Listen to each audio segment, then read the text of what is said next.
live. Yeah, yeah, we going live. Hey, hey, we going live. Yeah, yeah, we going live. Yeah, yeah, we going. Yeah, yeah, we going. Yeah, yeah, yeah, we going live.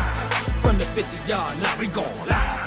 From the 50-yard line, we going live. From the 50-yard line. Hey. Hello, beautiful people.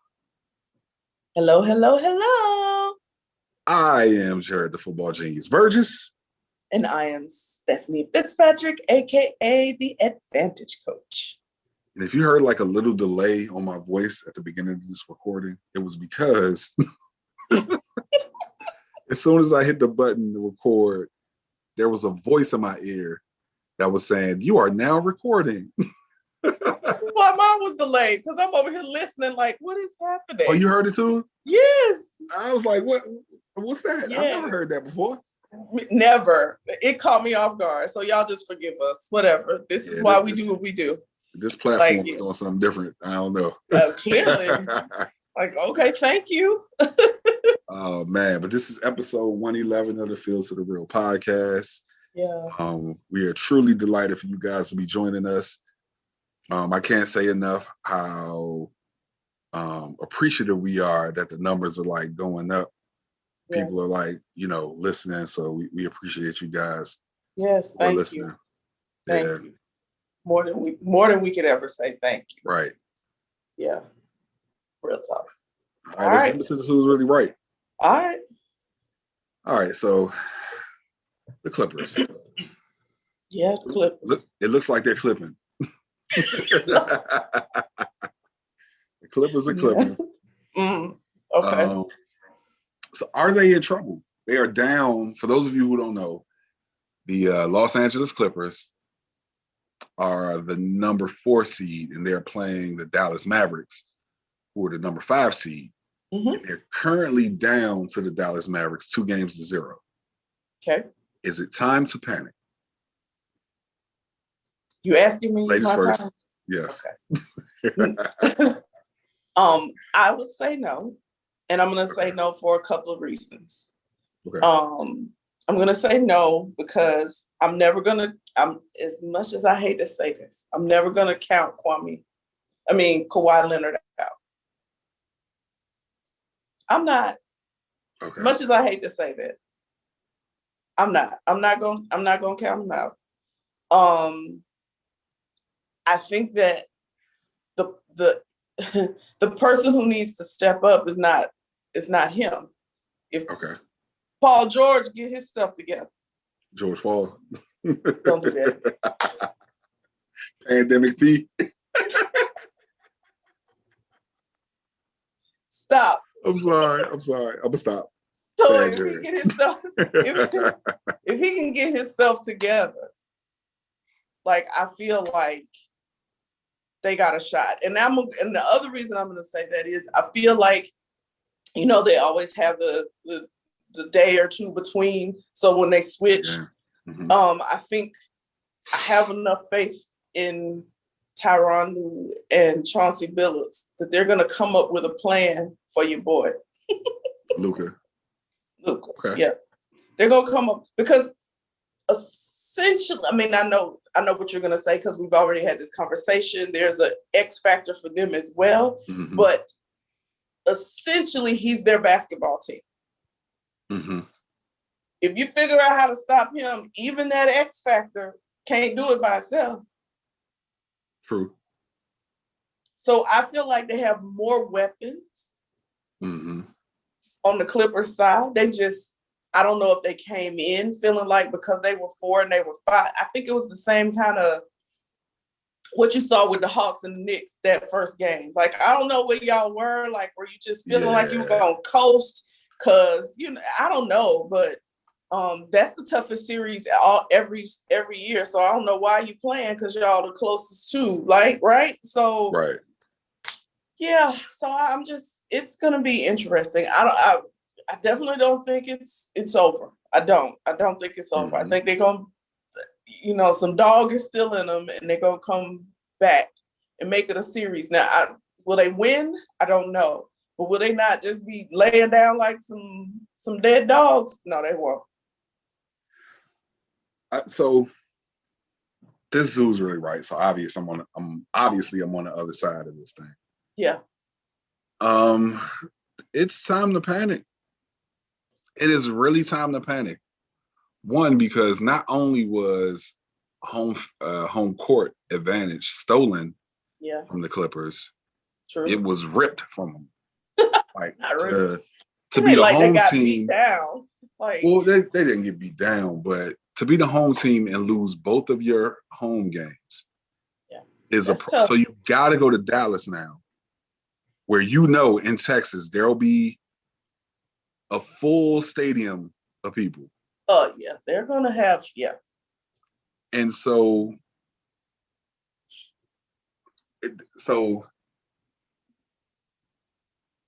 that right there is concerning.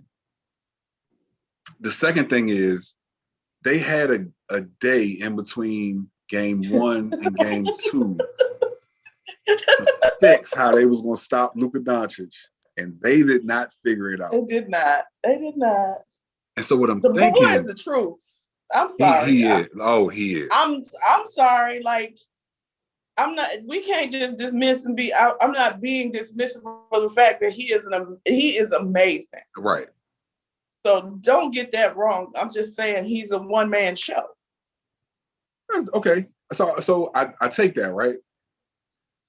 And well, no.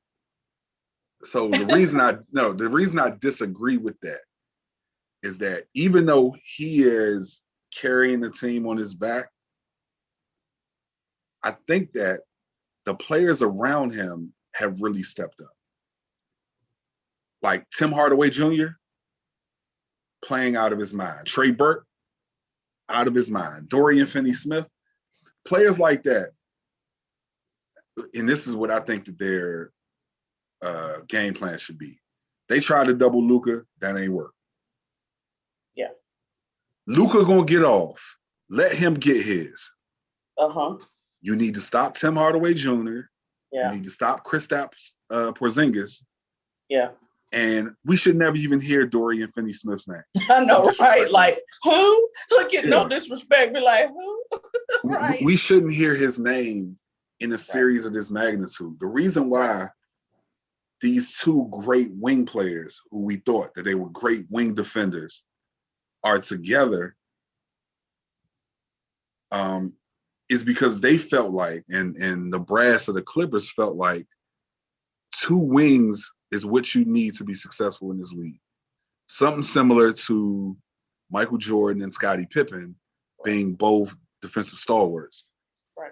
So I think that team was kind of built off of that philosophy. Mm-hmm. It's not working the same. Like Pandemic P is not Scottie Pippen.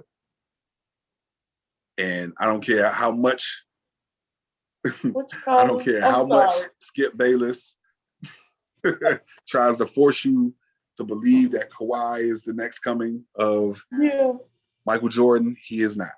Oh my gosh. And I want you to say what you called him again, though. What is he? Pandemic P. Yeah, he's still in the pandemic. He's still he's still in the pandemic. So if you guys are unclear, I think that Clippers are in trouble. Nah. They're going to make a series out of it before it's all said and done. I just have to have faith in that. I do. They're going to make a series out of it.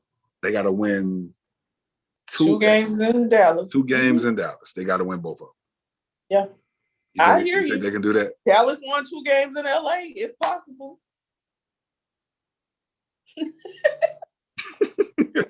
Sorry to you guys that are just listening, because you can't see our faces. You guys didn't see my faces.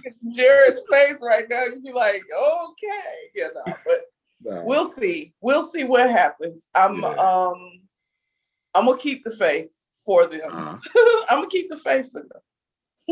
His face again, y'all. Just but yeah, I'm gonna keep the faith for them. I can't. I'm sorry. Like, I just can't. He's quiet and, not a very boisterous person, but right. Kawhi Leonard is a dog. And the way he put the Raptors on his back. Okay. I'm just saying that showed me, because when he was with the Spurs, I wasn't so sure. He ain't on him, right. Well, one, he didn't have the responsibility with the Spurs that he ended up having with the Raptors, because the Spurs had Manu Ginobili, Tony Parker. Ginobili, yeah.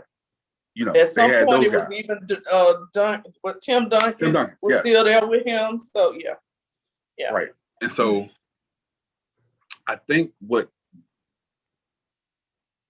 reason why they went and traded Lou Will to the Hawks for Rondo is because I think they needed a boisterous vocal leader, because Kawhi isn't that. And we don't know Kawhi. And I try not to speak absolutely, because he's not it just doesn't feel like, you don't feel he that. He is not that person. We know, listen, you can just make that assumption because it is correct. I don't believe this. That's not his. No, he is not that dude. He's not. Everybody's leadership style is different, and he's not that dude. He wants to lead with what he does, like the way he did. The way he did it in Toronto, it was never any. You didn't see him fussing, cussing. It was just, let me go out here and work like a dog, and the rest of y'all need to catch up. But you had a structure in place, right? There's a difference between drop and drag with Kevin Durant to the Golden State Warriors, or Kawhi and I can't think of his name right now, but he played for the Lakers last year. He's playing for the Sixers now, I think. Light skin was in San Antonio with him. Listen, now I'm like, I don't know who he's. Danny Green. Danny Green. Yeah. Danny Green. Yeah. So putting both of those players on the Raptors made them an incredible, team, because they were already really good. So you just took Kawhi Leonard and replaced him with I can't think of the guy that went to San Antonio for him, but you just replaced them. And then they benefited from the fact that not only did KD get hurt in the series, Boogie went down. Yeah. And Klay Thompson went down. Yeah. And there are some other factors. I said to you, I was like, that's not fair. Don't you ever use that argument. And I'm using it for myself. Just saying. Like, yeah. No, but I get what you're saying, but he also didn't have, what you call him, Pandemic P. Pandemic P, yeah. He didn't have a Rondo or, like, you know what I'm saying? Like, those players are, no disrespect to Kyle Lowry, but listen, playoff Rondo? Yeah. Come on now. I don't know if you remember Lowry in that finals. Yeah, but I'm just saying, overall, the level of player when it comes to, like, we know Rondo turned something on, and it's like he's in Zombieland or something when it comes to the playoffs. That's my next point. Why is he only playing 19 minutes a game? Yeah, why is Patrick Beverly starting over playoff Rondo? Right. I don't know. Well, that right there is why you should be afraid. Between these games, right? That's the stuff you figure out between these games. Get over yourself, Patrick Beverly. Get out your ego. If I don't know, whatever, we need to win. So listen, Rondo need to be leading his team. Come on, bro. Luka was making him look like a little brother. Well, he is when you look at them. I'm just saying. So I know that's easy. Those are fixes. That's why I'm saying, I guess if they figure it out and they fix things, that's an easy, you know what I mean? Yeah, that's an easy fix. And I just feel like if they do those things, and maybe even using what you said versus what I said, because you're right. How do you shut him down? You can't shut him down. So you can't shut Luka down. So let's take the rest of them away and really make him have to beat us himself. And they can do that. They can do that now. They can. You know what that's going to say, though? Huh? Kawhi gonna have to fight over on them pick and rolls. They're not gonna be able to just switch. Yeah. Kawhi's gonna have to stick. If he's the number one defensive player, yeah, what's gonna have to be entrusted in him is to play Single good enough on, defense on him. On Luka. But Pandemic P is gonna have to score points. And I don't know. Are you willing to put your money on that? well, I said that though. He's got to step up. He hasn't. He hadn't shown us anything. Not really. Maybe you need to go get the hair unbraided or something. But don't be trying to be like him. Stop. Yeah. Let Kawhi do Kawhi. Y'all stop right. it. I see way too many of y'all wearing these cornrows. Now let him have his thing. Right. Let that man have his straight backs. Yes. Oh yeah. Right, but anyway. Y'all let us know. Y'all think is really right. Stephanie thinks that they will be fine and that they will figure it out. Mm-hmm. I think that it's already figured out and that the Dallas Mavericks are going to gentleman sweep the Clippers. Oh, you said the whole thing. Okay. All gentleman right. sweep. They'll win one game in Dallas and it'll be 3-1. And the series will be wrapped up in LA. So all that work that they did to avoid the Lakers will be for naught. Okay. Did you say to avoid? Anyway, we're not going there. That could have easily been our who's really right. So stop playing. Right. Anyway. It really could have. Uh-huh. All right. All right. Let's talk about this Kwame Brown thing. It's funny because we talk. This is probably the topic that we spent most of our time during the production meeting talking about. Yeah. And I think it's an interesting story because some of the things that he spoke about while he was talking gave a little bit of insight into kind of what he was feeling. And so if you guys don't know, Kwame Brown was the number one overall pick in 2001 to the Washington Wizards. And at the time, Michael Jordan was, I guess, supposedly a part owner, but was definitely like in a managerial position. Yeah. So he was the one president who pulled the trigger. Or something. Yeah. Right. Mm-hmm. Mm-hmm. He was the one who pulled the trigger on Kwame Brown. And so the Wizards took him number one overall. Mm-hmm. Well, Kwame Brown didn't live up to the billing that a number one overall draft pick is expected to. Mm-hmm. And so for the last 20 years, he's kind of been the butt of every basketball joke when it comes to being a bust. And so this all started. Actually, it didn't start with Matt Barnes. It's been a long time ago. Yeah. But it all started, well, at least with Kwame Brown responding. It all started with his response to Stephen A. Smith. Yeah. And I think, before I go on my whole little soliloquy about this, what did you feel when you first saw Kwame Brown respond to Matt Barnes and Steven Jackson? So I find it hard to separate my life coach self from my regular self. Yeah. And so my instant thought process was, he's operating out of emotions right now, and emotions always when you operate out of your emotions, when you react out of your emotions, 9 times out of 10, you're going to end up doing or saying something you really shouldn't do or say, right? Mm-hmm. And I feel like it was almost on a kid level that somebody say something to you on the playground, and you like, I don't care, that's why you ugly, kind of, that kind of response. It wasn't even like, I felt like it was almost juvenile in some respects because of his emotional part in it. Now, I'm not, I can't speak on his, like, the content, the reason behind his response. Right. I get it.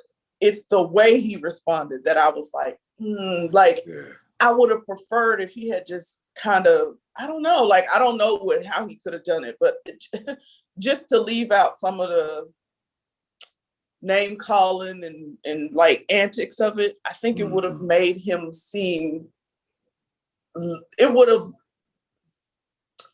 de-escalated some of the what came behind it in a sense going on. You know what I mean? Like it wouldn't have been that way. I don't know. I feel like had he just, taken his emotions out of it, and I know that's easier said than done, because he's got a lot of stuff that is he got a lot of baggage. Yeah. That some of it goes way beyond basketball and being a bust. You know what I mean? But if we just talk about it from a basketball level, the young man was picked number 1 overall. Of course, people had high hopes of him. He had high hopes of him. And so even though, like, I know you're going to talk about the fact that he played in the league for 12 years, he still didn't reach the potential that people, or maybe even himself, he thought he had. So there's that to deal with on top of. So you already got this chip on your shoulder, and people keep digging at you. And so I get it. I hate it was the way that it was done, if that makes sense. That's the life coach in me. That's the life coach in me. Yeah. I do feel you. I think being able to kind of sift through some of like the snipes and the digs that he was doing, I think that there was some substance there. Yeah. So while his delivery wasn't ideal, especially like in an attempt to get, you know what I'm saying, to I guess gain some understanding. I want to say that if people were kind of joking about me and, my basketball for 20 years, I'm liable to say your mother too. No, I'm just saying, like, I'm liable to like go there. Maybe not where he went, but yeah, because he went like you went. You didn't even. It's not even a below the belt on some of this stuff. It's like what was the word you used? He went to the ground. Oh yeah, he went to the flow. To the flow. That's it. To the flow. Yeah. But and so my thing with Matt and Steven Jackson, I think that was probably a microcosm of the disrespect that he's felt that he's received for the last 20 years. And if you listen to, and let me go back to Stephen A now. If you listen to the way that Stephen A talked about him in some of the clips that you see, it was very disrespectful. And it wasn't just basketball, because when you start talking about my heart, you're talking about me as a man now. You know what I'm saying? So you can say, all right, he was a scrub. You know what I'm saying? Like if somebody were to say that to me about playing football, like you were a scrub. Okay, cool. Like that's years ago. Like, all right. Yeah, whatever. But there, and at least on Stephen A's part, there was a concerted effort to kind of tear down Kwame Brown over the years. And I didn't pay much attention to it until Kwame Brown brought attention to it, and I started watching the videos, and I'm like, and then to hear about the little college tour that Stephen A went on and spoke about Kwame Brown in every single college. Like it felt like there's a narrative. Like it's one thing that like Kwame Brown was a starter in the NBA for a number of years.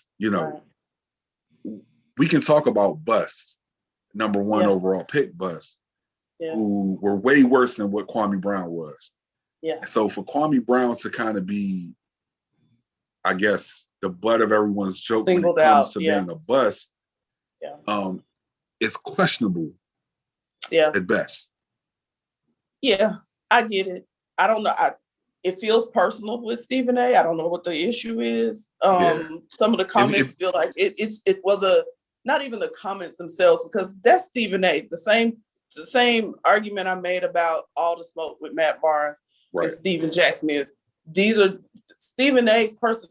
his persona on television is built around him being crass to a certain degree. You know what I mean? And just speaking his mind kind of thing. You know what I mean? Right. That's what he built his laurels on, right? And so the same thing with that's what Matt Barnes and Steve and Jack do, right? They make it that's kind of been their thing. Like they tell people, when you come on this show, you say what you want to say, you know, that kind of thing. That's them. So that part, and you got to understand, when you get to that level, scrutiny is huge. It gets, and you got to be able to bear it. It's good, bad, ugly, whatever it is, you got to be able to take it, right? But that on that personal level, like I feel like, so he got this chip on his shoulder. He got this stuff in his bag back here. He just had a lot. He has a lot on him already, and so people poking the bear. Essentially, you keep poking the bear, and the bear gonna eventually wake up. Yeah. And so this is basically what's happened. He's been boiling over, even though, like you said, he took the whole bus thing and tried to turn it around and use it to empower himself. Like, you know, y'all not gonna keep talking about me. I'm gonna take this back or whatever. But you can only poke a bear so many times before that bear gonna get up. And swipe at you. Well, I feel like his responses were about more than just basketball, right? Well, I guess that's my point. Like the personal, when it feels personal. Right. And I think that he took some of what he heard as personal, right? Because it's one thing to be called a scrub. Yeah. That's one thing. And I feel like he's embraced that, like, okay, I done created the YouTube channel, Kwame Brown Bus Life. Right. So I'm gonna have fun with y'all making fun of me. But when you start, like, I think what happened in the media is there had been a lot of speculation about what Kwame Brown thought and what he felt. And I'm gonna tell you honestly what I feel about this, right? And I've seen this a lot growing up. So in all of the schools that I've been to, and I've been to quite a few, I think I went to like 4 or 5 elementary schools, the bully would always pick on the quietest person. Yeah. You know, and it would take for the bully or for the person who was being picked on, the quiet person, to really get up and flex and put hands on the bully for people to understand, okay, that kid's not the one to be messed with. And I think that Kwame Brown is showing the world now, like, y'all not finna keep playing with me. Right. Like, enough is enough. You can joke about the bus stuff. I'm cool with that. But the disrespect as a man, like, and I'm glad that Charlamagne came out and apologized. But what he said about his family, I understood why he took that away. Yeah. You know what I'm saying? Like, and even if, you know,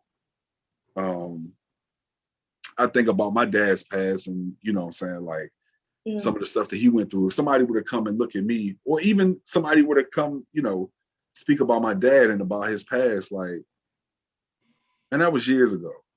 Right. You know what I'm saying? Like, why are we talking about that? Right. Why are we talking about it anyway? What does it matter to you? Right. Like, that part, that's the part I mean, like, what, anybody talking about his family business is out of bounds. Right. That's out of bounds, because the only place that you have the right to talk about him is what he did on the basketball court. Right. And in fair to Charlamagne, I think that Charlamagne was attempting to, like, he was defending him. Oh, don't play with him because this is where he comes from.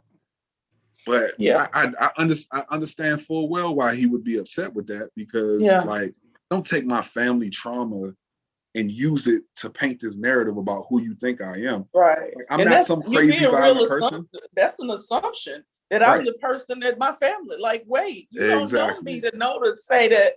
It's plenty of people who are nothing like their family. Mm-hmm.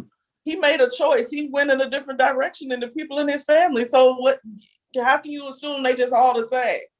Right. Yeah. And then it fed into that whole narrative that had been going the entire week where, you know, it's unfortunate because I know Jemele Hill, and she makes this joke all the time about somebody waking up and choosing violence. And it came from Game of Thrones. right? Yeah. So it's a cultural reference. You know what I'm saying? Right. That Right. unfortunately Kwame Brown didn't understand, and he took Mm-hmm. the wrong way. But when all of this narrative is being painted as you're angry and you're violent and you're this big violent man, and look at his family, look at his brother and his dad, you know, then I understand why you would lash out at everything. It's like, okay, so something's being painted about me in the media, and I feel like, Right. especially with what I've, you know, speaking as if I'm him, what I heard of that this Stephen A. Smith being on my neck for 20 years, like when I heard what it's truly about, like I understand why he would have a problem with that and think that, okay, that is some type of thing being done here behind the scenes. Yeah. You know? No, I don't debate at all his response. Mm-hmm. Well, you said it. It's the delivery of his response for me. Because if you want people not to associate you with being violent or like what then don't ask Stephen A. to come outside and fight you, or Matt Barnes to come outside. Like that stuff like that. Come on, bro. Like you're perpetuating what people are saying about you. Mm-hmm. If that's how you're going to respond, if the first thing out your mouth is, we're going to fight, I'm not violent, what does that look like? Well, so in fairness, he did invite Matt Barnes to it. I mean, not Matt Barnes, but he invited Stephen A. to his hands. Because Stephen A. has probably been the biggest person who is like said some of those things, and he's gone beyond basketball at times. Yeah. So, you know, he definitely invited Stephen A. to his hands. He didn't invite Matt Barnes to his hands during his, you know, his first talking about the situation. Matt Barnes, when he did his, you know, video where he responded, he was like, you know, if we need to fight, we need to get it out. And, you know. I love Matt Barnes. I'm sorry. Yeah, listen, I'm a fan of Matt Barnes and Steven Jackson. Yeah. I'm like true fan. Like when I saw Steven Jackson in the Publix down here, I went dapped him up. You know what I'm saying? Yeah. Told him how much of a fan I was. Told him I ain't blame him for jumping in the stands when he jumped in the stands back in the Palace.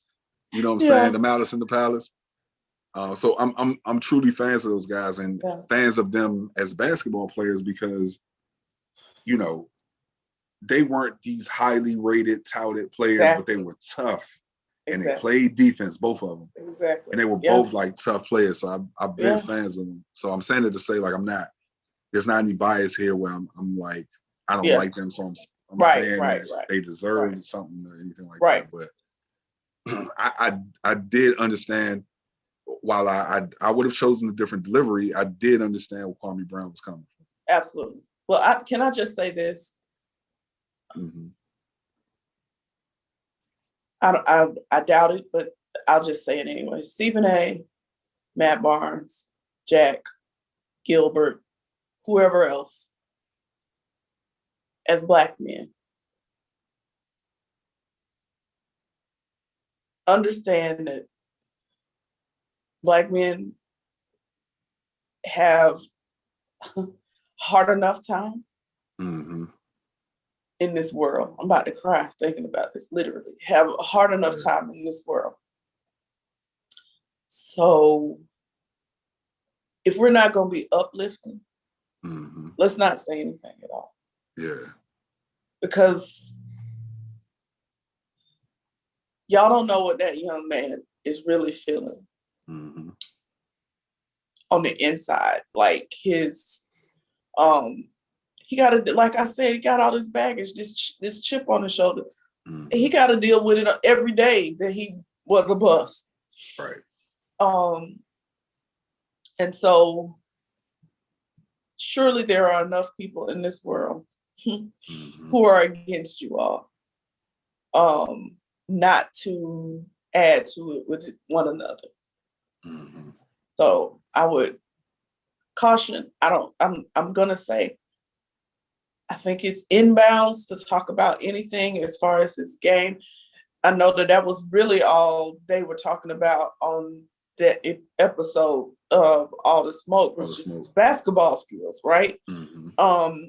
So to me, that's the inbound stuff. But when we start talking about this man's family in situations with his family or his, him and his own whatever in his personal life, like that's out of bounds to me. And that's where you're tearing them down. And I implore them to think as Black men, this is entertainment for people to see us do this to each other, right? Right, yeah. And just chill out, time out. Somebody be the bigger man and say, you know what, we're going to stop this right here because we're not going to continue to tear this young man down. Right. I wholeheartedly agree with that. That's and real. I think that Kwame Brown should be open to going on the All the Smoke podcast and just speaking to them about like why his reaction was so visceral. You know what I'm saying? Yeah. It's important. He needs to be vulnerable and allow his emotions, allow his feelings to be known. You know what I mean? He needs to be able to be vulnerable and not judged for it. And not, you know what I mean? Like, but I don't know that he'd feel comfortable because that's such a vulnerable thing. Such a hard thing to do is to be vulnerable. And then you're gonna do it with people you feel like have been like you know where he should go first? Here. Well, definitely here. But we'll take him. Right. No, but he should go on I Am Athlete. Yeah. You know that's what I was gonna say. Yeah. I think that the level of vulnerability that those guys like operate in is like it's the blueprint for a lot of like Black men. Yeah. Like for Brandon Marshall, and I love his evolution. I love it so much. Yeah. For him to get on the podcast and say to like, yo, y'all hurt my feelings when y'all made that joke about my mental health. Like, and that's the reason why I went so hard. Right. For him to forget the fact of like him acknowledging it, but for him to like dig in and say, okay, what triggered me? Was good, right? He self-aware. That's what I tell. That's what I call it. He was very He's very self-aware, and so you're right. The fact that he even took the moment to say, "Wait a minute, what was going on with me to put me in such a place?" and to recognize. I tell my patients, my clients all the time, the two biggest parts is to recognize it and acknowledge it. Mm-hmm. Anything can happen if you can do those two things. Yeah. So but anyway, you know me, I'm how passionate I am about these athletes. Just like, one of them. In particular, yeah. So Kwame, go on there, let it out. Go on. They'll take you in. Yeah. They'll take you on there. Go do it there. That'll be a great spot. Or you can come here. You know, you could definitely come here. We're gonna show you love here, sir. So now I do have to say though, I was a Wizards fan. You know, well, I'm still a Wizards fan, but I was a Wizards fan when you got drafted. And you know, don't go there. Okay, I won't. Don't. If we want him on here, come on. Right, now. We there. We can't be out here. Yeah. Okay. All right, now trade demands. Huh? Trade demands. Listen. Two of your favorite people, they want to leave their teams. Listen.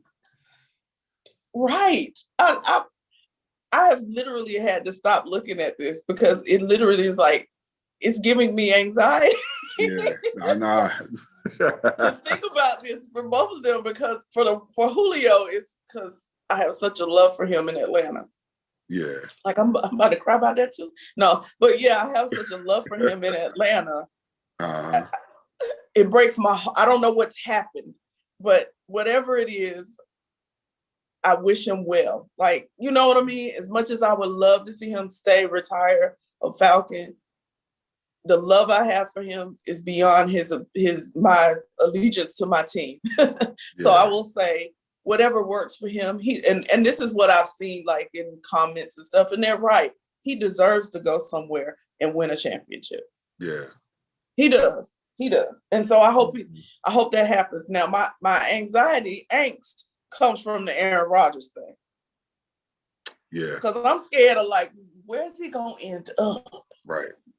I need him not to end up in none of these places that I don't like. No, don't go. Don't go. Like, I'm terrified of this. I'm terrified of this. Just stay put. You just got a little while longer. Just stay put. So I think with Julio, I think that the only destination that he can go with the salary that he receives is probably the New England Patriots. I knew you were about. Oh. Wait, I'm not gonna have a panic attack on this. and they have, I think they have enough draft capital to like make it worth the Falcons' while. That's just disgusting. So, that is despicable.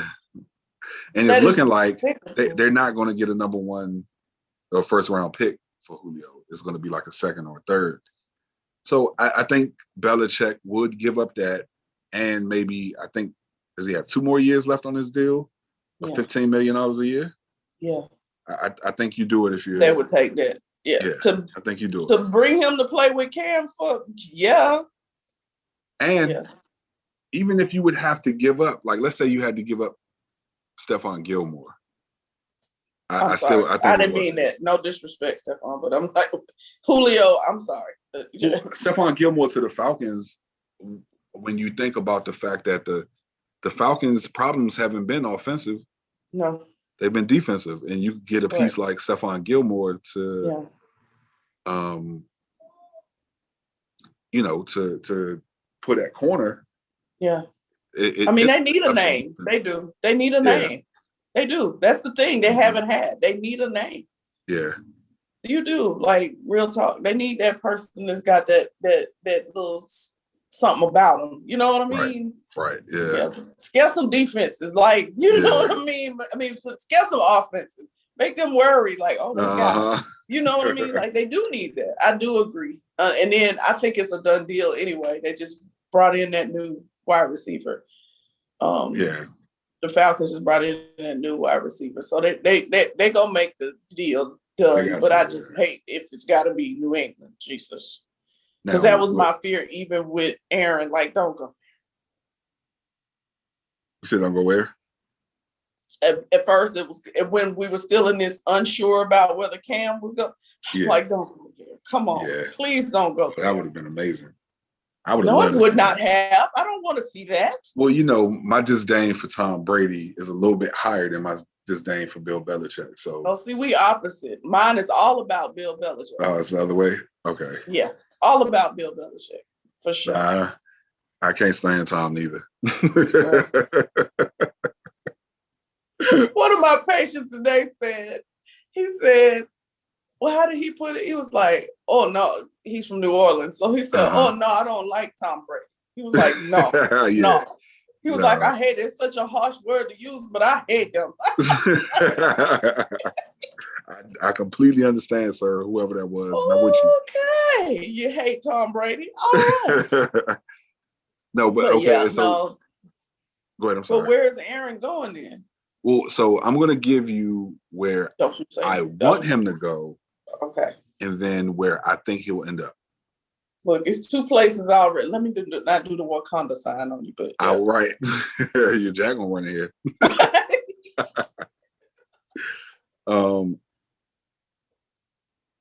I want him to go to New Orleans.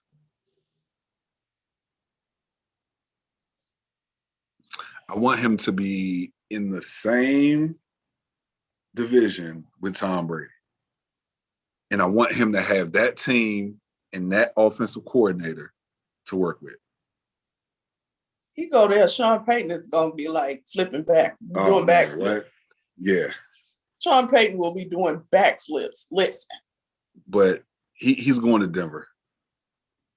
Which I'm okay with. Yeah. My thing was just don't send him to San Francisco, New England, or to the Jets. We good. Right. Oh, yeah. Oh, you God, don't go to none of these places right there. I'm like, but I was panicking because I was like, oh, God. Like, yeah. So I could, oh, God. So like, my heart hurts for him to be in New Orleans. It's over for us. Yeah. It's a wrap. You get Michael Thomas. I love my Falcons, but I'm sorry. It's over. Oh, man. This is going to be a Tom Brady, Aaron Rodgers show, okay? Not Tom Brady. Aaron Rodgers having Michael Thomas and Alvin Kamara. Because he's never had that, ever. No. He's always had really good receivers and okay running backs. Never has he had two elite at the two major offensive positions outside of him. Never. Yeah. No, it would be sick. I'm sorry. I'm not a Saints fan, but I'd have to be an Aaron Rodgers fan at the Saints. Yeah. I would, because that'll be nasty. Just to watch him be able to, that'll be nasty. Okay, come on, football gods. Let that happen. Yeah. Listen, my Falcons people, y'all know I love my team. But yeah, if I got to pick somewhere, I like that over. But Denver, I mean, it's a safe place. I don't see him. That's not anywhere. I don't know what's around it. He wouldn't go he wouldn't go there, and he would go there and he would. I mean, Jerry Jeudy's there, and he'll have a pretty good defense. Yeah. And something to build around, but that's not somewhere where he could go and win immediately like Tom Brady. He don't need nothing to build around. He ain't no spring chicken. I need y'all to put the same effort they put in for Tom Brady. Make sure he had everything right then, because they weren't sure whether he was coming back or not. And that right there is why I don't like Tom Brady.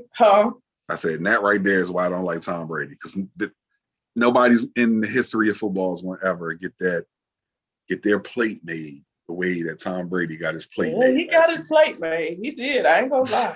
They made his plate. I mean, he kind of came in and some of those pieces was there, but they made sure, like, he had the entree, some of the entree, but they brought him some dessert and an appetizer. Oh, yeah. Yeah. So he had a full course meal, right? Right. So, yeah, for sure. But yeah, I mean, yeah, I just, I don't like the Denver. I mean, if he gotta go, he gotta go. But yeah, I don't like the Denver look for him. Yeah. But at least it ain't New England or San Francisco or so he won't be going there. He won't be going to any of those places. Yes, I'm very glad about that. I mean, yeah. Man, I was trying not to be biased and throw Washington football team in there, but I'm gonna slow up. That's not happening. Nah, sorry. It's not happening. It's not happening. Good luck. Yeah. All right. Let's jump to this National Interscholastic Basketball Conference. Yeah. So and there's another one, and I meant to find it. So this is a group of high schools, prep schools that are like Oak Hill and like the big names all coming together to form this league where these kids can, get prepared for professional sport, basically. Right. And still be in school. And so but it's almost like professional because they get a salary. They'll get like $100,000 to play. Yeah, like it's kind of sick, right? Like a high school player getting $100,000. Like what? Yeah. So, but it's their way of trying to, I think, go around the rules of the game, right? Yeah. Yeah. I think that's just the way things are going anyway. I think I sent it to you today about where Congress is like introduced this bill exactly for the college players to have a union. Like what? Like it's just we're in a different time. Things are like they're absolutely getting more power. Right. And so I think they're going to play like 10 games within this league or whatever within the league. And so that ain't bad. 10 games and $100,000. Like, and then they've also pledged $100,000 scholarships to anybody who decides not to play basketball. Okay. So they can go to school. Oh, that's still. awesome. Yeah. That's awesome right there. Yeah. Yeah, So so it's a win-win to me, for any kid who's involved with it. So anything that takes money out of the corrupt NCAA, I'm all good for. I am, and I say corruption because I don't know that there's an accounting for the players the people who receive all of the money off of the backs of these student athletes. For years. Yeah. Yeah. And it amounts to indentured servitude. Mm-hmm. So yeah. But well, here we go. Yeah. I mean, this is interesting. There's another one too, because Jamia sent it to me. Yes. I think I remember the one you're talking about. I'm trying to remember who. It's gonna start in Atlanta, whatever it is. Was it David? Was it David? What is his name? David something. I know he played for the Golden State Warriors. He also played for, I can't think of his New name. Orleans for a minute. I think I know who you're talking about. And he came up. But yeah, so yeah. Go ahead, I'm sorry. They're doing something similar. They're doing something very similar too. Like it'll be a league for, these kids to get prepared to go to the next level straight out of high school. And they ain't got to go to college. Yeah. And so I'm interested to see what this looks like and what happens. Now, the part about it that I want to know is, are they planning to do this for the females?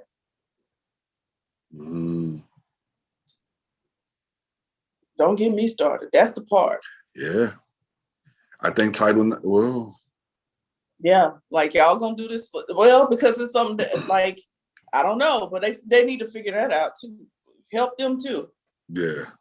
Cause see, I'm gonna have a problem with a man, like a boy. I'm gonna just say a boy making $100,000 and I can't get that. Yeah. What? No, y'all need it. Something's wrong here. I mean, I love what they're doing, so I'm not knocking it. I'm saying you need to figure out how it works for everybody. Right. Yeah. That's all I'm saying. Yeah, no, I agree. So, I agree. So that's that. Yeah. All right. Yeah. All right. Eugene Chung. Yeah, man. So you got to tell me the story again. Okay. So yeah. Go ahead. I'm sorry. So his allegation is that during an interview, I don't know if it was for a head coaching. So by the way, he is a former NFL player and now a coach in the league. I don't know what he was. I don't know what this interview was for. Whether it was a head coaching position, which I imagine it was, with what was said. But basically, he's alleging that that what was said to him was he's the wrong type of minority. Because if you didn't hear me say Chung, clearly he is of Asian descent. So I wasn't completely sure, even though I looked at the name, I wasn't, because you think about Patrick Chung, who played for, he's Black. And so that was where my mind first went. And I was like, I'm looking, but the context clues kind of led me to believe. Yeah. So, yeah. So in light of some of the conversations that we've had on this topic, like just amongst ourselves and not even on the podcast, like I know this is something that really like digs at you, right? Well, just from the standpoint of fairness and equity, honestly. Yeah. And so it's unfortunate to hear that, you know, really no matter what type of minority you are, like you're already at a disadvantage. Just I just had this conversation earlier. I had this conversation earlier with someone. Absolutely. And I it's not even that. Well, I guess it is that someone has an advantage, but I think looking at it from the standpoint of I have a disadvantage. Mm-hmm. Like if we're starting at if we're all starting at zero, it's one thing. But we don't all start at zero. You can't even say that. Right. No. I just for argument's sake, if we're all at zero, but you see that because of the color of someone's skin, instead of me starting at zero, you know, instead of them starting at zero, they're starting at 2 or 3. You know, that looks a bit different than whoever that is, you know, starting at 1 or 2, but you got to start at like -2. Absolutely. That's it. You know, and so it's just I like stories like this are just disheartening. Yeah. You know, and it makes you think that this institutional racism is too big to topple. You know, it makes you feel like that. Like, you know, obviously we have hope, and we believe that the more and more we fight, the more and more everyone, you know, pitches in and puts their hand in, there'll be some changes. But you hear stories like this, and it's like all of these things are whispers. They're not they're not something that someone would wear on their sleeve. You know, it's not the Confederate flag. Right. It's very,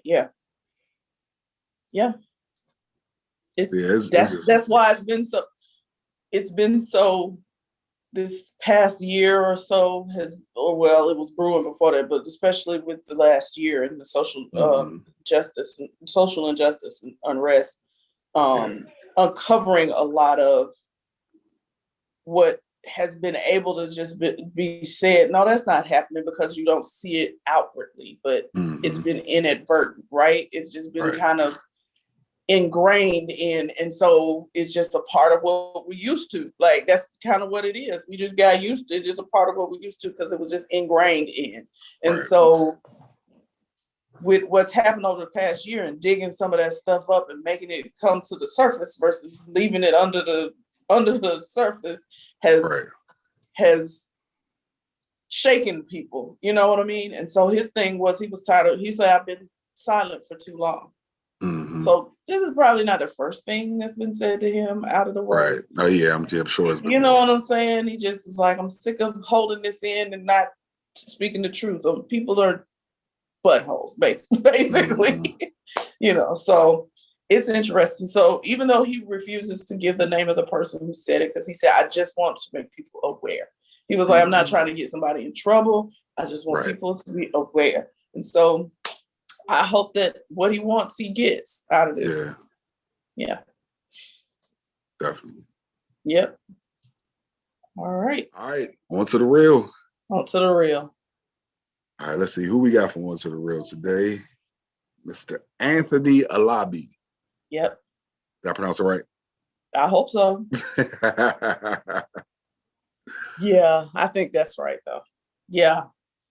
I wanted to do him, and then I got excited about Oh Boy from last week and forgot. So I wanted to do him originally because we both have watched the show Family Reunion at this point, which he is on. And so I just wanted to, you know, we've said what On to the Real is about, but On to the Real is kind of like our tribute to people who have gone on from sport to do something else and do it, you know, doing what they love, like at whatever level they're doing it on. And so for him to go from, he was a football player, offensive tackle, drafted by the Dolphins back in 2005.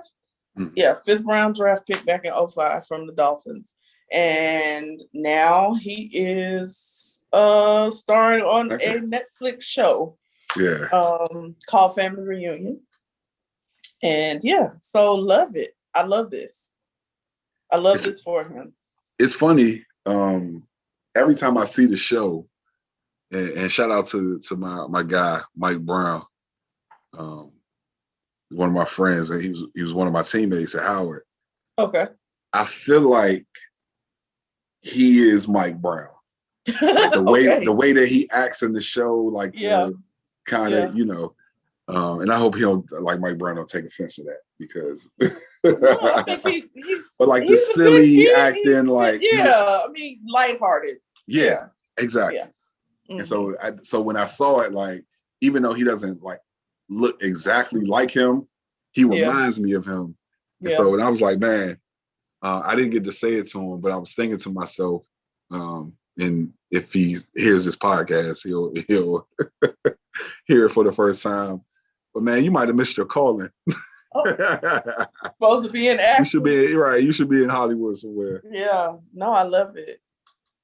No, but I love to see you know, those former football players who go into fields where you wouldn't necessarily think that they would go and to like flourish at. Right. You know. Right. No, it's good. I love it. I mean, you know, we know somebody personally.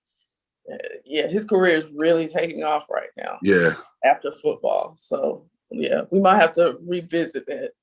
Yeah, we might have to get him on the show. Oh, we can do that. Yeah. We can make that happen. No big deal. So yeah.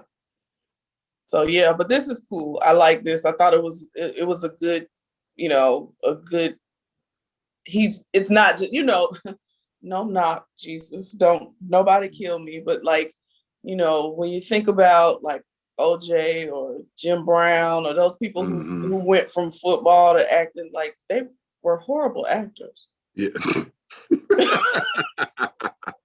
Just saying. Like this guy's good, right? Yeah. Like this is different. This guy's good. So that was my point. No knock, no shade. Just saying, they weren't casting those roles because they were just these amazing actors. They were casting those roles because they had a reputation. Yeah. So we just gonna be real about it, okay? So yeah.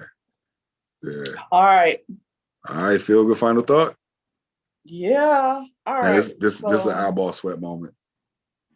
Listen, when I saw this, first of all, anytime there's talk of Pat Tillman, I get emotional. Mm-hmm.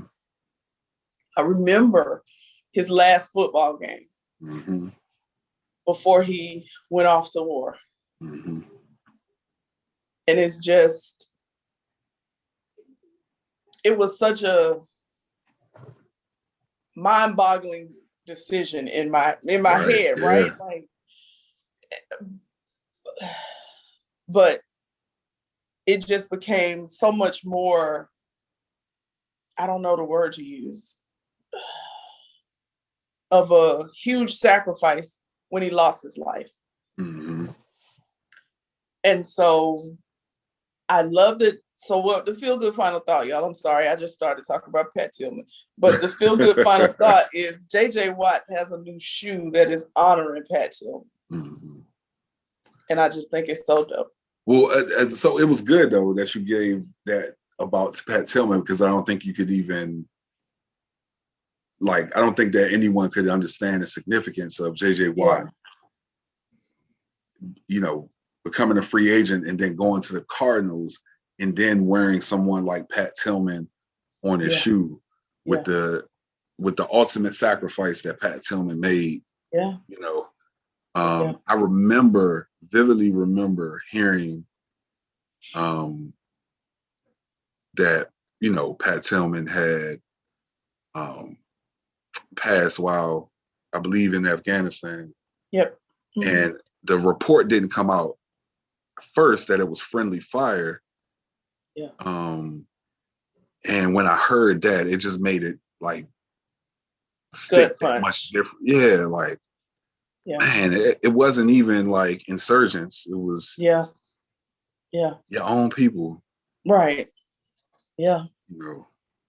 But yeah, no, I love this. I mean, I love JJ Watt anyway. Yeah. But I love this. This just, I don't know. I just think it's a classy move. Mm-hmm. Definitely. It's a classy move, and I just love it. And so kudos to him.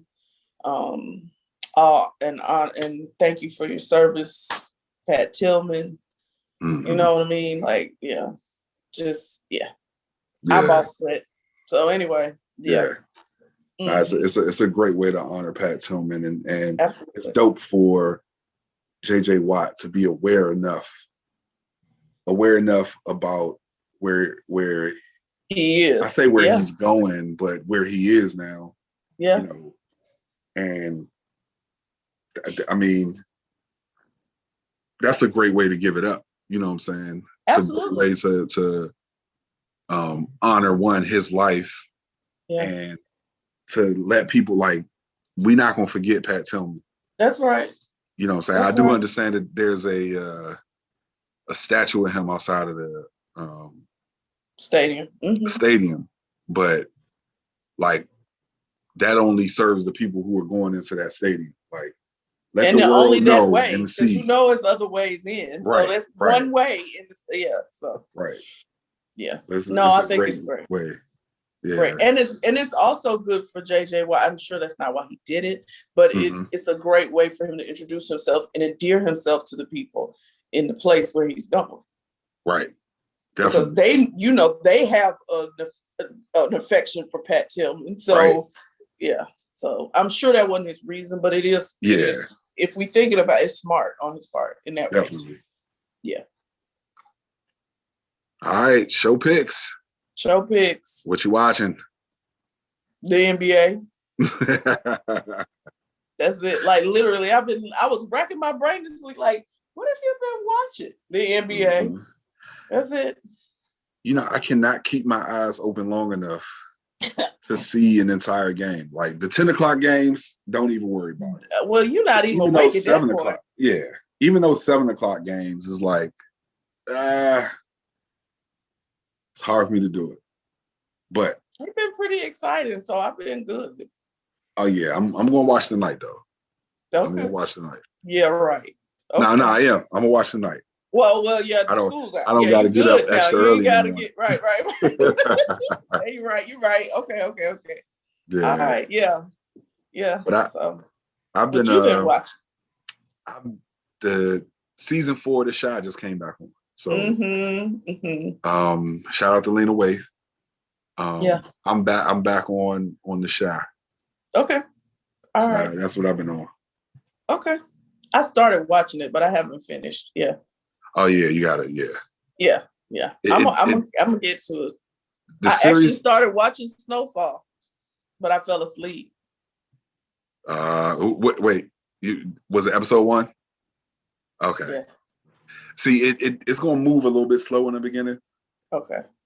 But I'm telling you, it's gonna pick up, and you're gonna be in it. I'm trying to tell you. Yeah, I mean, everybody I talk to says this. Women, men, it don't matter. They all like Snowfall is it. Okay, dang it. Let me watch Snowfall then. So I'm now, like, I'll probably give it a little time this weekend and watch. Yeah. So. Yeah. So that's it. We good. We at the end of another one. Yeah. Episode 111. Yeah. All right, y'all. If you guys want to reach out to us, definitely hit us up in our email. That's field, the number 2, the real podcast @gmail.com.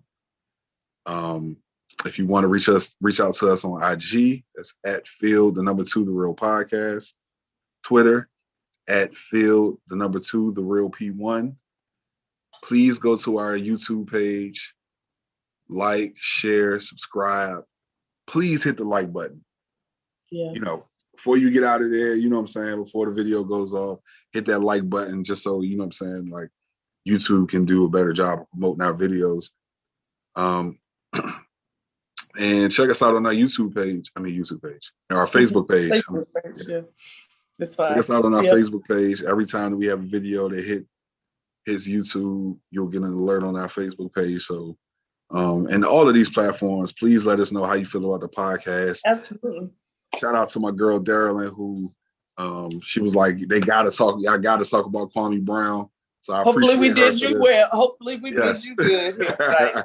We gave a nice little chunk of time to that Kwame Brown topic. So shout out to her for, engaging. We appreciate you. We love you. Thank you. Yes. And thank you to all of you all. Like I said in the beginning, like those of you who are listening, the new listeners who are just checking this out for the first time, those numbers are starting to go up. And so we appreciate it, even if we had one listener, we would still make this podcast, but just to know it's just what it is. Yep. Yeah. Just to know that, what I'm saying, people are starting to listen and more people are starting to listen. Like we are truly humbled by that. So absolutely. Thank you all. Yeah. We love you. Yeah. We got an announcement next week. Yeah, we got a big announcement next week. So in the beginning of the podcast, I almost spilled the beans because I was just too excited. Oh my gosh. But we have a huge announcement next week. I'm so happy and proud to even talk about it. And can you see that we're building up the anticipation for you guys to come back next week? That's right. That's right. But I'm excited to talk about it because it's really like you see God ordering our steps, and some of the things that he promised us, you know what I'm saying, and some of the things that he promised you are coming to fruition. And I say us because, like, we all eat. Listen, we all eat. No, yep, you keep saying us. You are right. Absolutely. Absolutely. I ain't on this by myself. Whatever. Yeah. Yeah. Nah, it's hard not to talk about. So I'm gonna just stop right there. Well, anyway, just wanted to say that. Yeah. Next week. We'll make it. We'll wait and make it official next week. Yes. Right. But we love you guys. We out. Yes. Peace. Peace. This forever gonna be a joke. Steph cannot put her 2 fingers up because one of them going to disappear. I promise you guys, she is not flipping you the bird. I'm not. Never. Ever would I do that. Never. Oh, gosh. All right. Now put the cameras on me. Put the cameras on me. Put the cameras on me. Put the cameras on me. Put the cameras on me. Put the cameras on me. Put the cameras on me.